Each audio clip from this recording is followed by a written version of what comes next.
Hello and welcome to another interview in the Time for Advice video series. Today we're going to be speaking to Stuart Payne, Chief Operating Officer of Wills & Trusts, a key client of Time for Advice. I'm going to be asking Stuart to tell us a little bit about Wills & Trusts today and where he's looking to take the business in future. I'm going to be asking him about their use of technology and most importantly about their move to COO. We all know that change is hard, especially moving back office systems, but the world is digitising fast and increasingly data is seen as the new currency for every business. With the FCA announcing massive investment in digitisation over the coming years, financial advice businesses can't be left behind and so need to review and upgrade technology to keep pace with the new ways of doing business. Stuart, welcome. Good morning. How are you? I'm very well, thank you. Great to see you here. Thank you for the invite, I appreciate it. It's an absolute pleasure and thanks for taking the time. So Stuart, tell us a little bit about Stuart Payne, where you've come from and your role within Wills & Trusts. So I've been with Wills & Trusts for 3 years exactly, pretty much. It's my 3-year anniversary this week. Congratulations. Thank you very much. Prior to that, 25 years in corporate insurance, where sort of for the last 10 years was the International Operations Director for a large American insurance company. Joined David Batchelor, the founder of Wills & Trusts, say 3 years ago. We had a 6-month courtship before I took the plunge, a leap of faith to work with David and the team. And so joined Wills & Trusts. So Wills & Trusts, as a firm of chartered financial planners, has been trading for 30 years. And been very successful over the years. And David Batchelor, very much an entrepreneur, very much a vision for the future. The business is always built about family. So for example, if you were a client of ours, your parents, your siblings, your children, it's all about family and doing the right thing by the clients, and they've been very successful. And then looking to expand. And so we've taken what's been the firm of chartered financial planners, expanded that into a wealth management organisation. So over the last 3 years, we've created our own firm of solicitors. We've created our own firm of accountants. I don't like the phrase one-stop shop, but essentially that's what it is. So for clients, we can cater for all aspects of their financial needs. But we're seeing a lot of that happening at the moment. There's convergence between professional services so that yes, they do become a one-stop shop. I mean, it makes sense if you think about it, because if you're talking about investment, you're talking immediately about money management, you're talking about structuring the investments appropriately for the needs of the client longer term, and that requires trust work, wills, obviously, that's Wills & Trusts, but also accountancy. So having everything in one place makes perfect sense. So how's that going? Well, we started both the solicitors and accountants during lockdown and COVID, so just to throw a few more challenges into the mix. Growing nicely. Our existing client base absolutely love to have that option available to them. And a lot of our clients are either retired or retiring business owners. And their company accountants, for example, using our accountancy practice, aren't necessarily best placed for their own personal financial concerns. And so they have that, certainly have that option with ourselves to take financial advice, but then put that into the investment arena, as you said, the trusts and every other sort of service product offering that they would like. I suppose it puts clear separation also between their business interests and their personal interests as well, which of course is quite important. Absolutely, and that is it's very important for people. The other thing I just sort of share was sort of giving a bit of a potted history of the trust is that we also have our own investment management company, Trust DFM. So it's a discretionary fund management, and that has been growing quite nicely over the years. And we have plans to take it from where it is today, so just over £500 million assets under management, and we have our plans to take that to 3 billion in the next 2.5 years. That's impressive. We will get there. I have no doubt. So that's good. We have some quite unique offerings there, which will be launching in the marketplace later on this year. So watch this space in relation to that. Well, it sounds amazing. And when I first met you guys a few years ago, you could see the business was in transition. Things were beginning to coalesce. Now, of course, we're a technology company. So historically, what role did tech play in Wills and Trust prior to your joining, and how important is it to the business today? I think so. When I arrived at Wills and Trust, I inherited what I would say, no disrespect to all the guys who worked incredibly hard over the years, limited technology. Yeah. I found it was always a joke in the world of insurance, was that the world of insurance was behind in technology. It's changed considerably now, but over the years. Yeah. But when I moved to the different side of financial services into this profession, I would say it was even more in the dark ages, if I'm being brutally honest, and I don't wish to offend anybody, but that was my experience. Nobody will be offended. You will get quite a lot of nodding heads, I'm sure. And the audience I think with my experience, I know what was out there and what could be done. Mm. And so when I came to Wills and Trust, it's like, we could do so much more. Yeah. And it's just finding the right partner now. At the point that I joined Wills and Trust, was being positioned for growth. Yeah. So at the time when you and I first met, Wills and Trust had one office in Payne. That's right. And quite swiftly thereafter, so I joined in March, and in September we opened our first outside of the Payne region office in Ashby Delazouche. So there, straight away, is a challenge in terms of technology, because historically very, very paper-based, physical file-based. And what I wanted to do was build a centralised concept. So the sort of general administration, technical administration, I think power planners, etc., wanted centralised to support our regional offices as we build our vision. Yeah. Obviously, technology is key to that. Yeah. So we opened Ashby Delazouche, and since then we've opened offices in Henley and Arden, Winchester, Morton in Marsh, and we have our plan over the coming years for more offices, which we will come on to, I'm sure, during this conversation, where technology has a key role to play. Well, it's significant growth, isn't it? It's going from a one office in Payne, which, by the way, is a beautiful office. I remember visiting it a number of years ago. Very boutique hotel. Very, very boutique. It's a beautiful building, actually. But to go from that, where you were using, server-based technology, so access from remote working is difficult, obviously. And so, yes, the means, or in order to support your vision for growth, having that central online resource is fundamental, isn't it? So why Curo? How did that decision get made? Well, prior to my arrival at Wills and Trust, a number of the team, they had done various stages of due diligence in terms of what's available in the market at that point in time. Yeah. So I was quite delighted that some work had been done in this rather than starting from scratch. Yeah. So it's literally picking up what had been done, and the team had narrowed down to 2 or 3 different options. Yeah. And when I looked at that and looked at where we were going, I needed more flexibility. And what I wanted to do was a number of things. I wanted to improve productivity, efficiency, automation. We wanted to remap the client journey. So looking at the tasks that are involved with that, what tasks need to be done? Yeah, it's essential. Yeah, it's a regulatory requirement, or what are nice to have. What could we do better? Yeah, and what could we automate? Rather than having to double key information, etc. What could we do? But then out the back of that is data, and in my opinion, no disrespect to anything, unless you know what data can do, and see what advantages it brings to an organisation, you won't really you just have to trust me.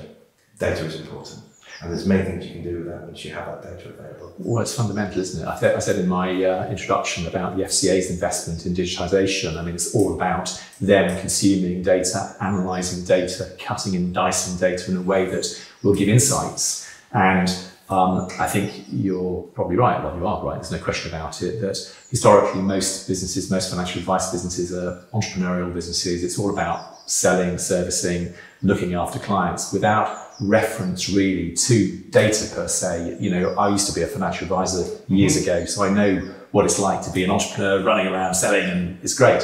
But, you know, the world has moved on. Regulation has changed the paradigm really in terms of what people's expectations need to be or have become. And the demand for data is only going to go one way. And that's why, you know, continually improving tech, giving access to data in a meaningful way is crucial. And the problem, you know, we've seen firsthand with the traditional legacy back office systems is they were never designed as CRM systems. They're back office systems, which were designed to record the sale of a plan, manage the remuneration, and maybe do some compliance reporting. What they don't allow you is easy access to your data, so you can cut and dice it, bring meaningful insights forward. And so we find that firms are spending disproportionate amounts of their time extracting data into Excel spreadsheets, trying to somehow combine them. And, you know, when it comes to the management information, or the board pack, if you like, they're sitting there with their fingers crossed saying, please don't ask any questions, because, you know, the work that's going to come from the back of that is going to be, you know, massive. And so that's where, you know, the whole concept of Microsoft capturing data into an enterprise client relationship management solution, a proper CRM system, which is Microsoft Dynamics, obviously, in which COO is built. But then with the multi-billion dollars of investment that Microsoft makes each year in R&D, with the creation of tools like Microsoft Power BI, for example, which just cracks open your data in ways that are just staggering, I think, because you've got unlimited access to view your data. That's the way forward. Now, you know, you mentioned before we sat down that, you know, in your previous life, obviously you had a data analytics team, you know, who spent all of their time analysing data, and you made the point to mention Microsoft Power BI. So tell us about your experience with Power BI and what difference that's made in terms of insights into your business. Okay, I think that we're just scratching the surface with Power BI, and I think the journey that we've had with Time for Advice and COO over the last 2.5 years, we've done, you know, we've gone from a physical file-based system. I think it was JCS was. It was. I'll be honest, I didn't spend a lot of time learning about that because it was just in the past. We've got to look forward, and so a lot of it was about extracting data from that system, from physical files. We've got the data quality issues, data enrichment. So I think when captured in the first place, and so you go through that, and then as soon as you start to populate COO with the information, that then starts to open up all sorts of different opportunities. And I think it is hard work. I think the one message that we could all take away, and I don't know what the answer is, by the way, but if you make it easy for financial advisors to migrate from where they are today to where they can go, because everyone's busy. So the answer is, you pause life. Okay, you tinker around with everything, get everything working perfectly, and then press play. And that's your answer. So Stuart, you once told me that I think it was beginning of the pandemic, or, you know, maybe a couple of months into it, that if it wasn't for COO, your firm wouldn't be in business now.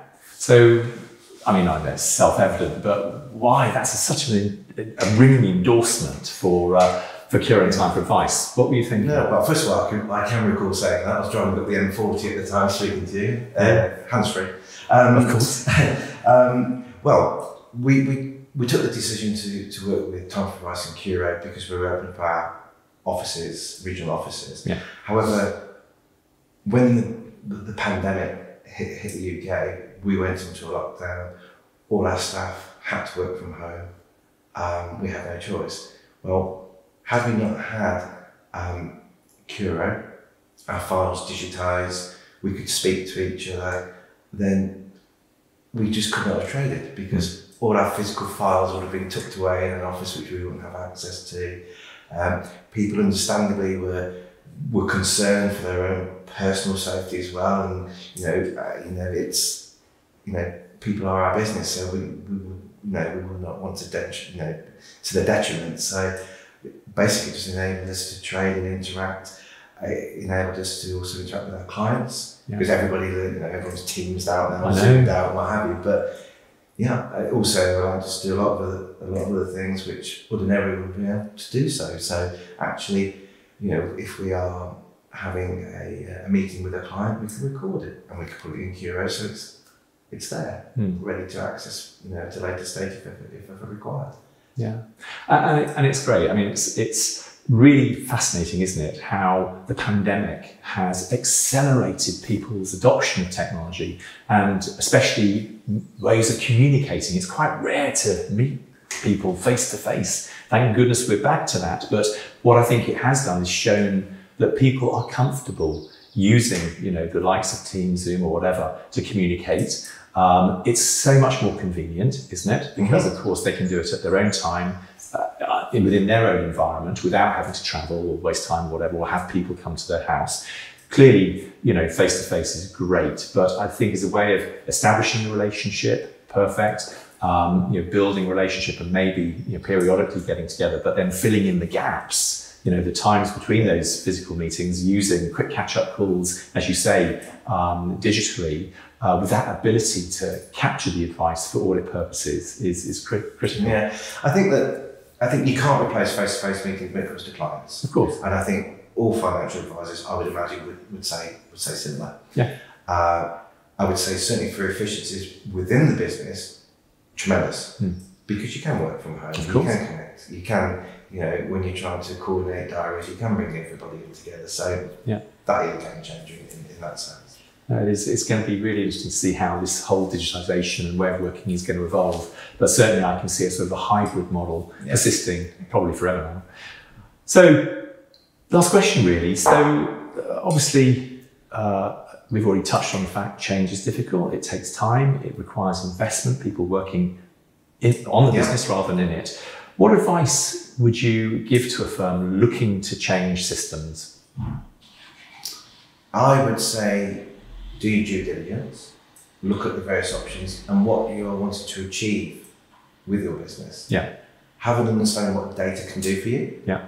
Because from my own personal perspective, and only this week we had a board meeting Tuesday, and our group FD actually turned around to the other director and said, I'm sorry, I'm going to give you another nugget here. COO is brilliant.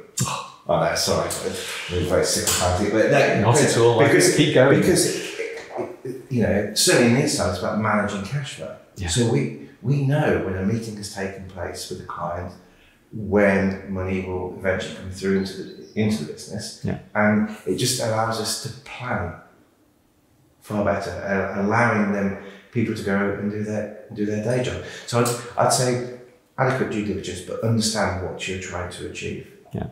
And I think if you take the time to understand what is out there and what it can deliver to you, then you'll be far better placed when you're making that decision, whether it's time for us in COO or the other options that may be out there. In fact, I don't know what they are, but hey, that may be out there. Yeah, there are to me. There are no other options. Fair. No, I think actually, things are moving fast, and I think the decision to work with Microsoft 11 years ago was absolutely the right one because, Microsoft... Well, they probably have deeper pockets. Well, they really do. I mean, they invest something like $9 billion a year in R&D, and we sit on that core platform. And where Microsoft is going now with their Microsoft 365 Power Platform and Common Data Service is this sort of fully integrated ecosystem where common data can be shared across multiple different platforms. And just to pick up that conversation we had, you're now providing multiple service types for your clients, legal, accountancy. But let me interject that. I mean, that's a really important point. Now, obviously, you have, if you look at exactly that, if you look at financial advisors, so regulated by the FCA, you've got the SRF solicitors and the accountants regulator, you're having to please all these different bodies. Yeah. But there is a way around it to share data. Yes, you have to tick certain boxes and sign certain forms. But you can talk and share data. And that is powerful. Well, it's better than that actually. I'm not sure if we've talked about it, but we're doing quite a lot of work with firms similar strategies. As I mentioned earlier, a couple of our firms that are multidisciplinary. And in the legal world, there's a solution provider called Payne. Payne provide a Microsoft Dynamics based CRM, practice management solution for lawyers. And so what we're doing is working with Payne to provide a common data service where data from the two systems can coexist and can be accessible by business intelligence for reporting purposes.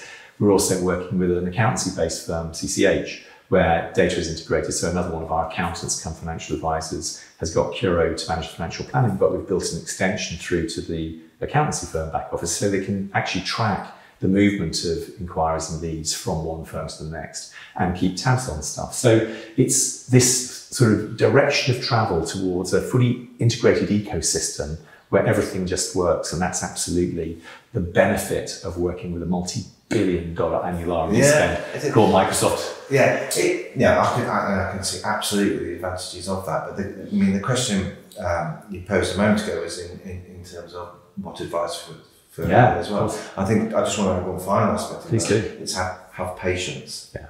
Have patience, because it is hard work. Yeah. And what, in my experience, is that you have to be patient going through it. And yes, you keep having to answer to everybody and say, just trust me, it will work, it will work. But suddenly, exponentially, it takes off. Yeah. And then things move very, very quickly. Yeah. And then you're very well positioned for what the future may hold for you in which case. And I think you're right. I think it's, recognizing that actually the thing which gives you belief, because in the early stages of the journey, with so much change going on, everything's so new, it's difficult to believe that things will ever get better. But we've found, and I'm sure you're the same, it's just that one thing that catalyzes the change, the thing that you suddenly realize I couldn't do before, but now there it is. And oh my goodness, this is just the beginning of that exponential change. Absolutely. And people forget, they say, oh, it doesn't do this, or it doesn't do that. Well, you never had that in the first place. That's a good point. At all. Or anywhere near it. Yeah.